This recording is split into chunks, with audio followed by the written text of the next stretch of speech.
लेकिन कुछ नेता लोग फिर बरसाती मेढक की तरह ऊपर आए हैं और फिर वही हालत हो गई है कि सिवान को बर्बाद करने वाले स्टेटमेंट देना शुरू कर दिया। किसने बोला कि आप हमारे नेता हो?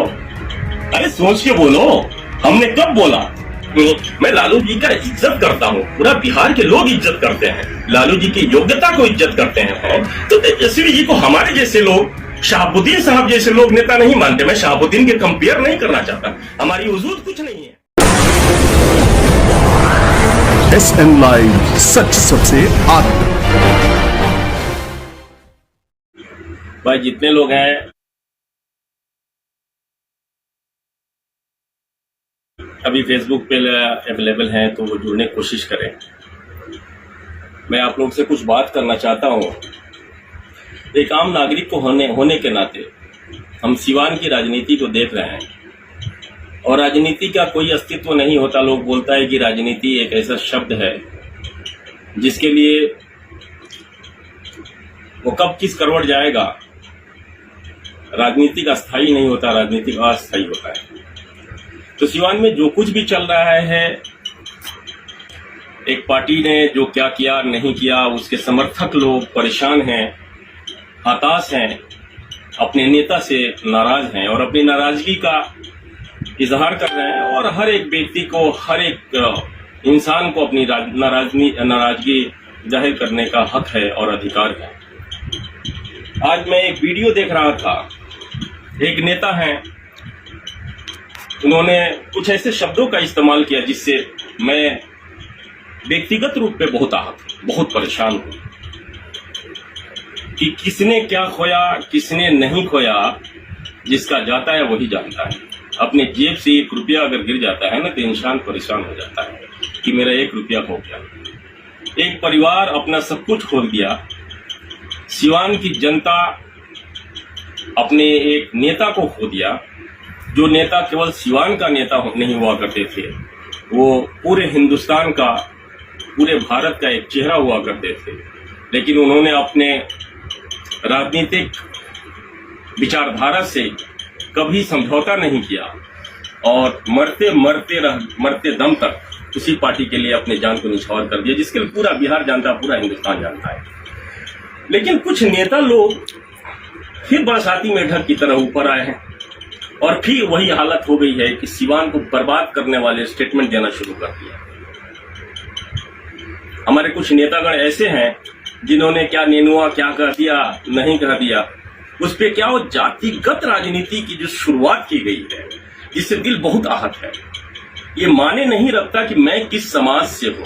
अगर आप एक नेता हो, मेरा विनम्र विनती है कि आप लोग इस कीचड़ किस्म की राजनीति करना बंद कर दें। ये घटिया किस्म की राजनीति जो सिवान में आपने शुरू किया, अब ये घटिया किस्म की राजनीति आप लोग बंद करें। सिवान को बर्बाद करने की कोशिश ना करें।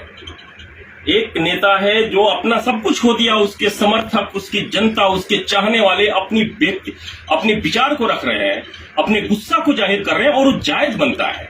जिसने अपनी कुर्बानी दे दी अपने पार्टी के लिए, अपनी प्रतिबद्धता को साबित करते हुए ये सिद्ध करके इस दुनिया से चला गया वो इंसान, और ये सिद्ध कर दिया कि मैं अपनी समझौता से, अपनी विचारधारा से समझौता नहीं कर सकता हूं। लेकिन कुछ लोग ऐसे हैं जिन्होंने अब इसको एक अलग तरह का मोड़ दिया जा रहा है, एक अलग धारा में ले जाने की कोशिश की जा रही है कि मैं इस जाति से हूं और इस जाति के बारे में अगर तुम बोलोगे तो तुम्हें छुपने का जगह नहीं मिलेगा। ये बड़ा मतलब हास्यास्पद है, बड़ा मजाहिया वर्ड है कि तुम्हें छुपने का जगह नहीं मिलेगा। आप किसको छुपने की जगह नहीं दोगे भाई? क्या आपका संविधान, आपका कॉन्स्टिट्यूशन, क्या बाबा साहब भीमराव अंबेडकर का संविधान ये कहता है कि आप किसी के बारे में नहीं बोलोगे? अगर कोई भी व्यक्ति, किसी भी व्यक्ति जाति विशेष के बारे में, किसी जाति के बारे में कोई टिप्पणी करता है तो मैं उसका समर्थन नहीं करता हूं। लेकिन मुझे इस बात से बहुत तकलीफ है, इस बात से बहुत तकलीफ है कि आप लोग सिवान की जनता को किस दिशा में ले जाना चाहते हैं। छुपने की जगह नहीं मिलेगी। कहां छुपने की जगह नहीं मिलेगी? किसको डरा रहे हैं आप और किस तरह की राजनीति करना चाह रहे हैं आप लोग किस तरह के लोग हैं? आपकी मानसिकता कैसी है कि जब भी सिवान में कोई घटना घटता है, जब भी सिवान में कोई पॉलिटिकल इंसिडेंट होता है, तो आप लोग उसको एक जाति के मोड़ में लेकर चले जाते हो कि मैं इस समुदाय से हूं, तुम उस समुदाय से हो। और आपको बोलने में जरा सा भी शर्म नहीं आ रही है? आप सोचते नहीं हो आप लोग की योग्यता क्या है? आप किस तरह की शिक्षा प्राप्त किए हो?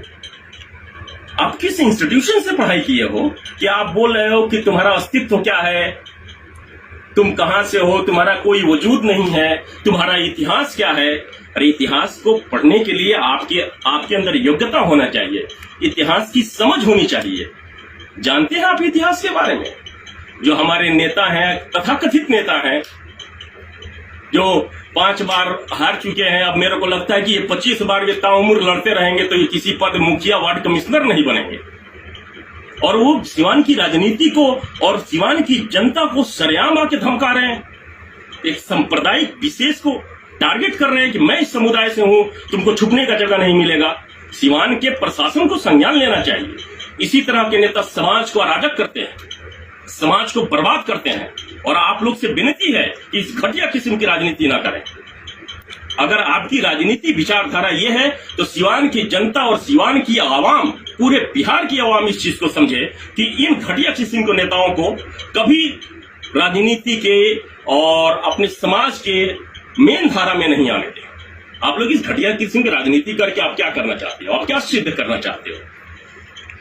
कि मैं आपकी राजनीति करता हूं, मैं आप लोगों की राजनीति करने की वजह से हम गाली खाते हैं। आपको हमारा नेता किसने स्वीकार किया महाशय? किसने बोला कि आप हमारे नेता हो? अरे सोच के बोलो, हमने कब बोला? और मुझे उम्मीद है कि आपके समाज के भी लोग आपकी इस भाषा को पसंद नहीं करेंगे। जो शांति प्रस्त, जो संविधान प्रस्त, जो लोकतंत्र प्रस्त, जो संविधान में अपनी आस्था और विश्वास रखते होंगे, वो लोग आपकी इस बात से हंसते होंगे जैसे मुझे हंसी आ रही है। आप कब राजनीति कर रहे हैं और आपकी अस्तित्व क्या है? आपकी राजनीतिक अस्तित्व क्या है? आप क्या दिखाना चाहते हैं भाई? कि हम आपकी राजनीति करते हैं, तुम्हारी वजह से गाली खाते हैं, अगर हम लोग नहीं होते तुम लोग को यहाँ बोलने का अधिकार नहीं होता, ये नहीं होता, वो नहीं होता। संविधान किसी के फादर की बपौती नहीं है, संविधान किसी की बाप की बपौती नहीं है। ये संविधान ने हमें अधिकार दिया है। संविधान की वो खूबसूरती है कि संविधान न बड़ा देखता है, न गरीब देखता है, न अमीर देखता है, न हिंदू देखता है, न मुस्लिम देखता है, न सिख देखता है, न ईसाई देखता है। संविधान सबके फंडामेंटल राइट्स का इज्जत करने का अधिकार देता है। और एक व्यक्ति, एक भारत का लोकतंत्र प्रेमी व्यक्ति कभी इस तरह का वक्तव्य नहीं दे सकता, इस तरह का कभी अपना भाषण नहीं दे सकता, अपना विचारधारा को, अपने विचार को व्यक्त नहीं कर सकता कि हम तुम्हारे वजह से गाली खा रहे हैं, तुम हमारी वजह से बोल पाते हो, तुम्हें जानता कौन था? कहां जा रहे हैं आप लोग और आप क्या दिखाना चाहते हैं और किसको भगा देंगे आप? हमें नहीं समझ में आ रहा है।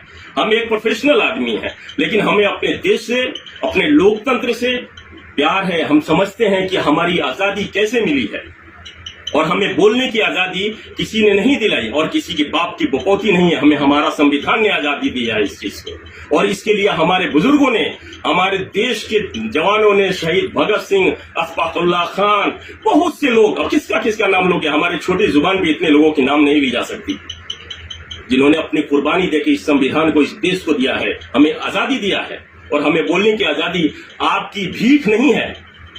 जो आप बोल रहे हो कि आप लोगों से हम गाली खाते हैं, फलाना पार्टी का ये आदमी है, लालू जी, तेजस्वी जी, उनके वजह से तुम्हें बोलने की आजादी मिली है।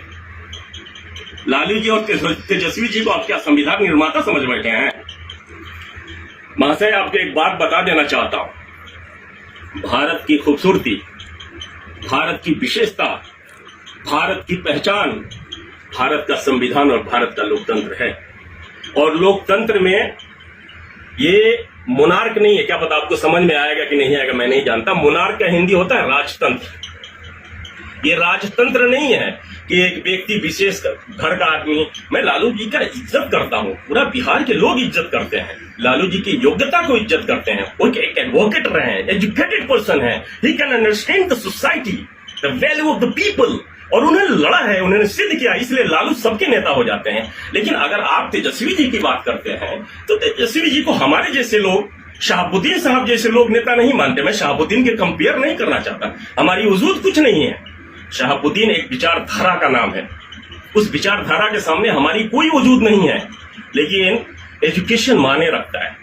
क्या योग्यता है तेजस्वी जी का? उनको भी तो राजनीति उनके विरासत में मिली है। ये परिवारवाद की राजनीति, और आप चीख चीख के बोल रहे हैं कि तेजस्वी जी ने ये किया। अरे आपके लिए क्या होगा? आप उनका गाना गाओ, आप उनको फोटो लगाओ, पूजा करो, आपको रोकता कौन है? यही तो संविधान की खूबसूरती है महाशय। और आप ये हमको कैसे बोल सकते हैं, किसी दूसरे व्यक्ति को कैसे बोल सकते हैं आखिर तुम्हारी वजह से, हमारी वजह से तुमको बोलने की आजादी है? किस गुरूर में जी रहे हो और किसको भगा दोगे आप? छिपने की जगह किसको नहीं मिलेगी?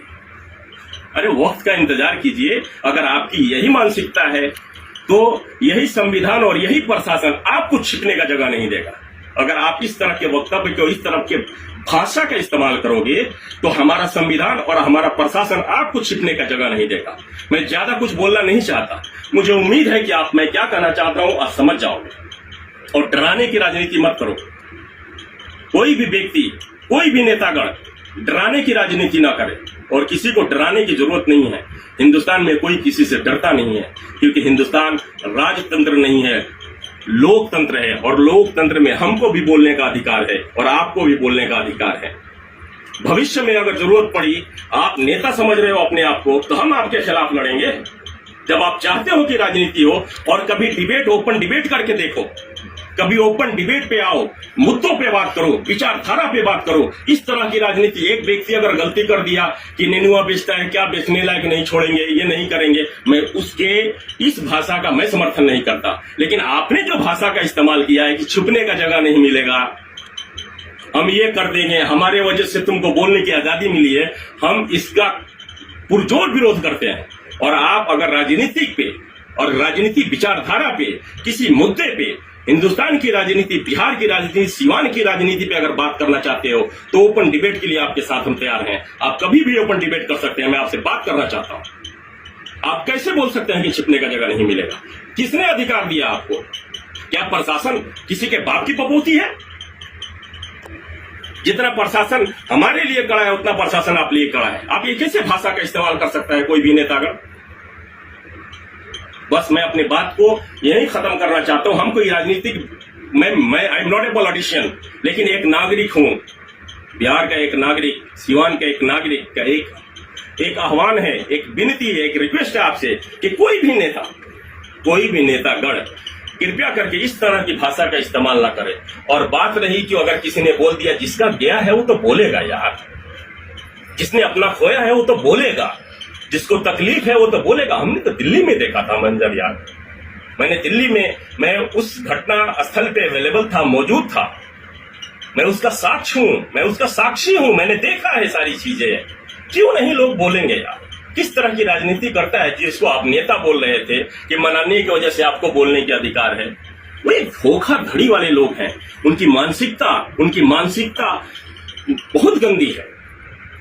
उनको राजनीति नहीं आता। वो तो जिद्दी आदमी है, और जाहिल अगर जिद पे आ जाए तो देश और राज्य का हालत खराब हो जाता है। इसीलिए किसी भी जाहिल को नेता मत मानो। सीवान की आवाम से मेरी विनती है, सीवान की आवाम से मेरी विनम्र विनती है, आप लोग इस चीज को सोचो। किसी भी जाहिल को, और किसी भी पढ़ा लिखा आदमी अगर जाहिल की तरह अपना वक्तव्य देता है, अपना भाषण देता है, तो उसको नेता मानने से इनकार कर दो। नहीं तो आने वाले दिनों में हमारी नस्लों को बर्बाद कर देंगे। ये हिंदू मुसलमान में बांट के हमें बर्बाद कर देंगे। इसलिए हमें अपने संविधान को बचाना है, हमें अपने भाईचारा को बचाना है, हमें अपने सामाजिक एकता को बचाना है, हमें अपनी समाज की सुरक्षा करना है। ये गंदे लीचड़ किस्म के नेताओं का हमेशा बहिष्कार करिए। इसका सपोर्ट आप मत कीजिए। अगर कोई मेरे समुदाय से होता है, कोई आपके समुदाय से होता है, अगर इस तरह का भाषा का इस्तेमाल करता है, तो ये मेरा कर्तव्य, मेरा कर्तव्य बनता है कि मैं उसका विरोध करूं। और मैं आपके इस भाषा के विरोध करने के लिए फेसबुक लाइव आया हूं। फेसबुक लाइव आने का मात्र यही एक मकसद था। और माननीय महोदय, आपसे विनती है कि थोड़ा सोच समझ के बोलिए कि हमें किसी ने और किसी के वजह से हमें बोलने की आजादी नहीं मिली है। वो चाहे आपके लालू जी, पूजनीय लालू जी हो तो आप पूजो, आपके पूजनीय तेजस्वी जी हो आप पूजो, आपके पूजनीय ओजी हो तो उनके भी पूजो, उनका भी नाम ले रहे थे। आपके पूजनीय फलाना और ढमकाना जी हैं तो उनको भी पूजो, फर्क नहीं पड़ता। लेकिन हमें धमकाने की कोशिश और हमें डराने की कोशिश मत कीजिए, क्योंकि हम जानते हैं कि हमारा अधिकार क्या है और हमारे संविधान ने हमें किस चीज की आजादी दी है, और संविधान के दायरे में रहकर हमें क्या करना है और नहीं करना है। डराने और धमकाने की राजनीति मत कीजिए। बस मैं अपने बात को यहीं खत्म करता हूं। हमें उम्मीद है कि मैं क्या कहना चाहता हूं लोगों को समझ में आया होगा। और आप सबसे विनती है कि भाई इस तरह की राजनीतिज्ञ से, इस तरह के पॉलिटिशियन से अपने बच्चे को, अपने नस्लों को बचाने की जरूरत है। ये अपनी उल्टी सीधी रोटी सेकने के लिए, अपने आप को मेन स्ट्रीम में बनने के लिए, अपने आप को हाईलाइट होने के लिए इसी तरह के मतलब अपशब्द, इसी तरह के क्षुद्र भाषा का इस्तेमाल करते हैं, जिसका देश और दुनिया की ऐसी ही खबरों को पाने के लिए जुड़े रहिए हमारे साथ। और हाँ, अगर आप वीडियो को फेसबुक पर देख रहे हैं तो हमारे फेसबुक पेज को लाइक करें, और अगर आप यूट्यूब पर देख रहे हैं तो यूट्यूब चैनल को सब्सक्राइब करना मत भूलिए। वीडियो को लाइक कीजिए, शेयर कीजिए।